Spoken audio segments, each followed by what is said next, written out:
السلام علیکم ورحمۃ اللہ وبرکاتہ۔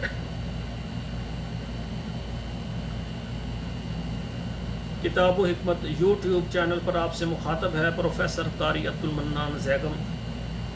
آج آپ کے سامنے یہ قرآن مجید کا 9واں پارہ ہے اور سورہ الاعراف ہے، آیت نمبر 196 سے 200 تک۔ یہ 5 آیات پہلے میں ان کو پڑھوں گا، تلاوت کروں گا اور پھر اس کا ترجمہ آپ کے سامنے رکھوں گا۔ اعوذ باللہ من الشیطان الرجیم، بسم اللہ الرحمن الرحیم۔ ان ولی اللہ الذی نزل الکتاب وهو یتولی الصالحون وهو یتولی الصالحین۔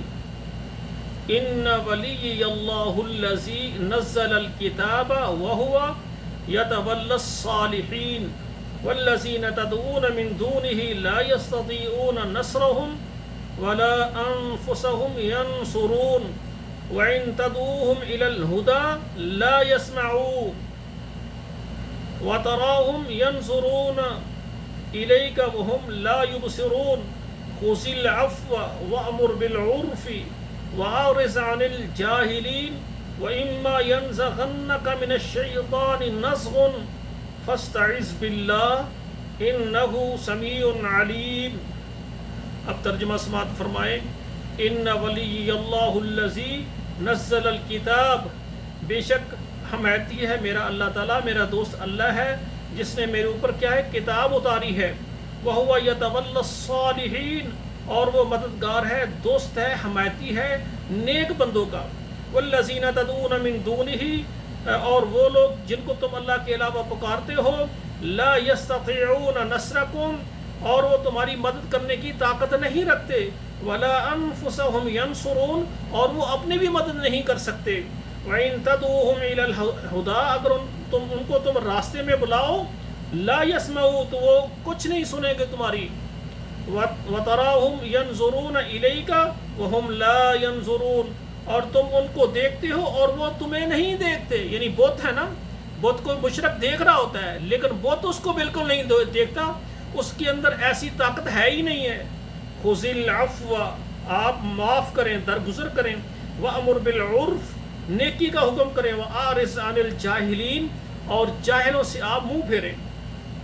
واما ينزغنك من الشیطان نزغ، اور اگر ابھارے تمہیں شیطان کسی چیز پر، نزغ تمہیں چوکا دے، فاستعذ باللہ، اللہ سے پناہ مانگے شیطان مردود سے۔ انہ سمیع علیم، بے شک وہ سننے والا، جاننے والا ہے۔ تو میرے بھائیوں، یہ جو بت ہیں ان کے اندر جان نہیں ہے، یہ اپنی مدد نہیں کر سکتے، یہ دیکھ نہیں سکتے، یہ ہاتھ نہیں ہلا سکتے، آنکھیں ان کی نہیں جھپکتی، دیکھ یہ نہیں سکتے۔ مشرک اس کو دیکھ رہا ہے اور یہ شرک کرنے والوں کو بت دیکھ بھی نہیں رہا، بے جان ہے۔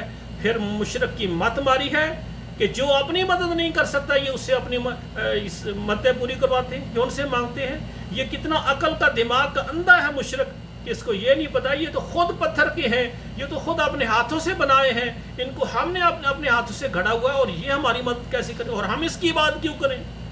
اللہ کا بڑا احسان ہے، الحمدللہ ہم توحید پرست ہیں، ہماری یہ نیت ہے، ہم چاہتے ہیں پوری دنیا کے لوگ توحید پرست بن جائیں تاکہ اللہ کو پکاریں، اللہ سے مانگیں۔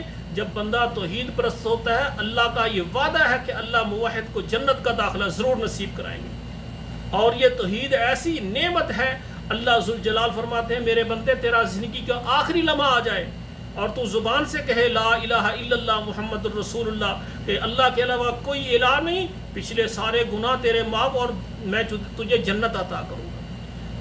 تو یا اللہ ہم کہتے ہیں لا الہ الا اللہ محمد رسول اللہ۔ اللہ مجھے جتنے سننے والے میرے بھائی مسلمان ہیں سب کہہ رہے ہیں لا الہ الا اللہ محمد رسول اللہ۔ اللہ تیرے علاوہ ہم کسی کی عبادت نہیں کریں گے۔ اللہ تیرے پیغمبر نے عبادات کے جو طریقے بتائے ہیں اس کے مطابق اللہ تیری عبادت کرنے کے لیے ہم حاضر ہیں۔ اللہ ہماری مدد فرما، اللہ ہمیں اپنے دین کے لیے قبول فرما۔ والسلام علیکم ورحمۃ اللہ وبرکاتہ۔